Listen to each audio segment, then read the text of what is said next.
sabi ko, tennis ako kagabi. Binuhos ko talaga kasi Bomba. hindi na pwedeng talo na akong sunod-sunod ng 5 beses. Oh, nakita ko nung nag-ano yung sa ano yung lalaki na yun. After namin maglaro dati, naglalaro siya Nahihirapan eh. ako sa kanya basahin kasi usually di ba pag kunyari lalagay mo yung bola doon. May ano ng katawan, alam mo doon niya lalagay. Yung kanya hindi talaga nakatayo lang siya tapos bigla pupunta yung bola doon. Sabi ko, paano nanggaling yun? Yung lahat kaya niyang Oh, ng nakita mo braso. naman kasi kung saan nakaharap or saan Oo, maglumulong. ako kita mo eh. Kita mo kung ano eh. Kasi gano'n naman talaga. Pero yung kanya talaga, ko nakatayo, diretso yung tuhod. Tapos biglang gagano. Sabi ko, ha? Eto to, ang tawa-tawa. Tutuwa ito pag nakikita niyo yung pagdatatakbo ko eh. Kanya ready na raw siya mag-announce ng second set. Eh, humabo lang lola mo. Sabi ko, Diyos ko, kumain tayo ng masarap tonight. Mamais. Pabawi sa kain.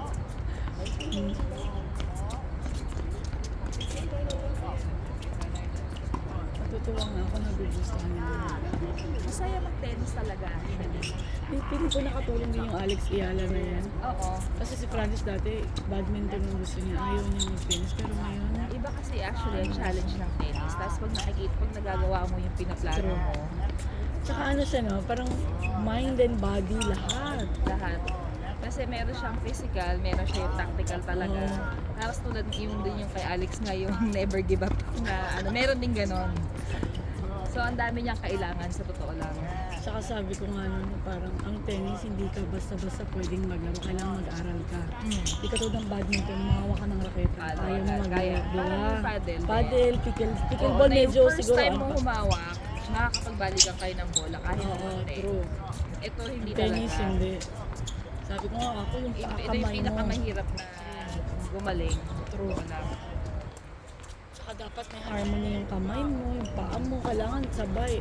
Kami tumatakbo ka kapag iisipin mo kung saan ang kamay mo, kung saan ang paa mo. Doon meron naman kasi talaga mga tao may natural Oo, na mabilis hand-eye. talaga. Meron naman talaga. Pero meron din hindi. Pero patututunan siya. Tatsagain mo kasi talaga. No? Parang di pa yata kilala yun. May estudyante si Alex dahil sa dalawang magkapatid. Si Bea at saka si Rene Asena. Ano na yun? Hanggang ngayon kay coach, hindi na.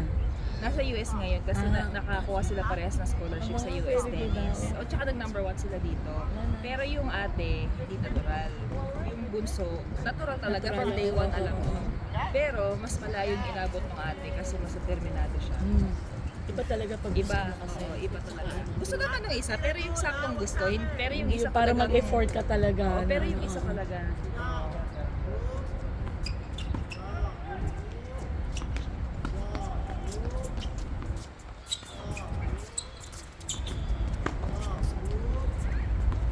Kaya ito si Amber actually natural.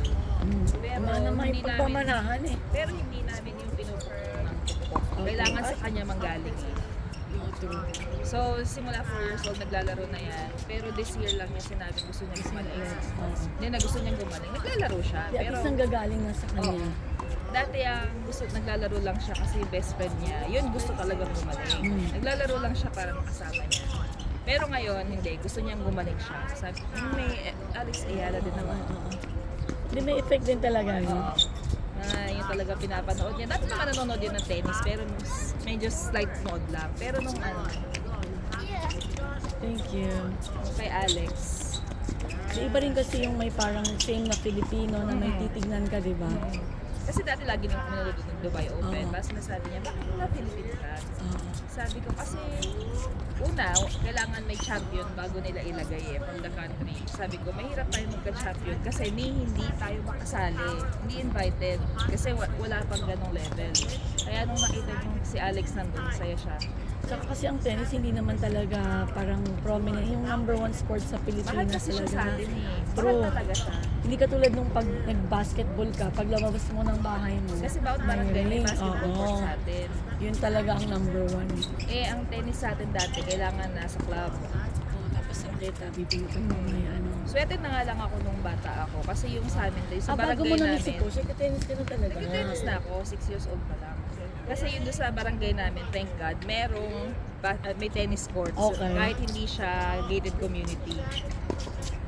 Isa siya sa mga konting-konting meron sa Okay. ano dati sa Manila.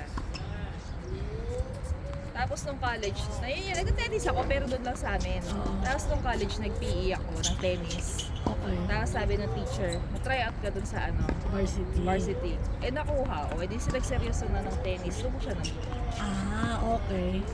Akala ko yung baka kay coach lang din dahil asawa Hindi, or hindi, something. Dati na pala. sa tennis kami nag-meet. Pero syempre siya, ibang level siya. Ibang level yung kanya. Ang talagang coach, ang tatay ni Coach Oo. Alex. Oo. Kasi parang nakikita ko yun sa Algorer ba? Algorer sila dati Algorer talaga. sila dati. Oo. Kasi ang tagal ko na naglaro doon noon. O dati nung puro tennis court pa siya, Oo, di ba? lahat. Tapos laging puno, ang hirap mag ano. Tapos kalahati lang yung basketball court sa likod. Yung Oo, kakarparibot yung lang. half court Oo, lang. yung doon sa may gabi. Eh nagbago eh. Oh, very good si Francis today. Tutok. Natutuwa ko nga dyan. Minsan ko kuha ng raketas sa bahay. Nag-ano sa bahay. Sabi ko, "Oh, never ko Ganun na, makita yan. ganun na mga Oo, tennis yun na din. mga ganun na wala. Ate, ayaw niya talaga pag inaaya ko na. Sabi niya gano'n.